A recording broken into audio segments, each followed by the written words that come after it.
Nikunj is also here. I guess Nikunj shouldn't be a, macho and try and predict what's going to happen tonight. Let's wait for the event and then take a call, I guess. See, Asha, there's a universal feeling that it's toss of a coin, like it's a binary event.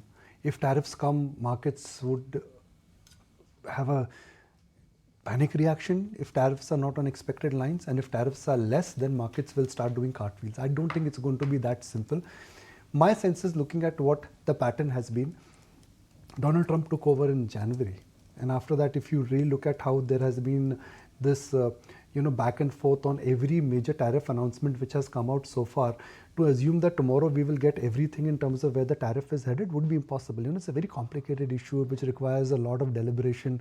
So imagine that all categories, every country, and everything is going to be out tomorrow morning. I think it's a stretch of imagination.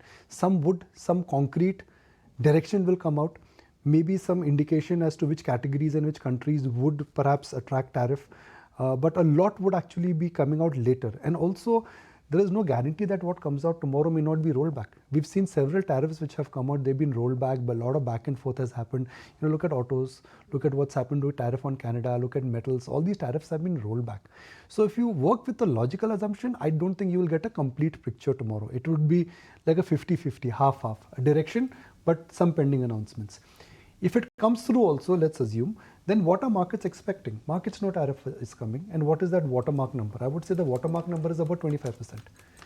In autos, if 25% has come, it's certainly not going to be more than that, because auto is a very sensitive category. If anything is in line between 20 to 25%, Kunal, Aisha, all of us know that it was coming. So markets would say, chalo aa gaya, let's move on. Right? Third is, if something really different comes, which is that there is something else, more like a bolt out of the blue, I don't think markets are prepared for that. Anything which is routine, anything which is in line with what media has been discussing, what we've been flagging off, that should not have an impact.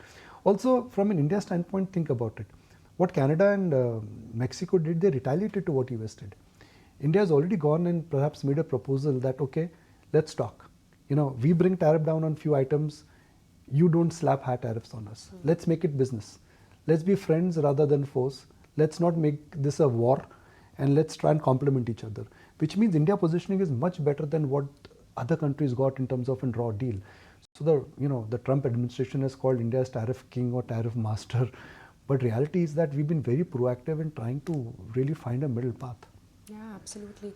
And I mean, truth be told, that knee-jerk reaction from 21st Jan when Trump took oath in the office for the second time, most of the world markets have already seen a reaction and absorbed that first leg of reaction to the tariff implementation in any case. So I don't know if we can really bring up the charts for what the US equity markets and for what our markets have done. A large part of that damage, or the first knee-jerk at least, is already in the price. But as the countdown now begins for the US tariff announcement tonight, India is already gearing up to deepen its strategic and economic ties with Washington. ET now has learned that defense and aerospace are emerging as key focus sectors in the ongoing trade negotiations. Samir Dikshit, my colleague, is here with more details on what he's picking up. Amid the ongoing trade negotiations with the US, one sector which is going to have a big focus is defense and aerospace. Sources have indicated that Indian government is likely to provide more policy support and open doors for American firms, especially in the space of defense and aerospace in India. And that is the reason, if you see, the players like Boeing, Rolls-Royce or even Collins Aerospace, these are American firms which are looking to expand global footprints and have a strong presence in Indian market as well. In the reverse side, if you see, India is also looking to further strengthen its aviation or the aerospace ecosystem. So it is more like a win-win situation from both the sides, and that is the reason that Indian government is pushing for opening of doors in the aerospace sectors. Currently, if you see, Boeing is having a global outsourcing from India over $1 billion, and they are looking to make it to double, to cross $2 billion by next 5 to 7 years. Even Collins Aerospace, they have invested around $200 million in R&D space in India, and they are looking to increase it manifolds in next 5 years. Also, Rolls-Royce, they are expanding their footprints in India. India is also looking to become a manufacturing hub, have a capability to manufacture a commercial aircraft, and for the same, for this big ambitions. They are looking to have some sort of partnership with American players.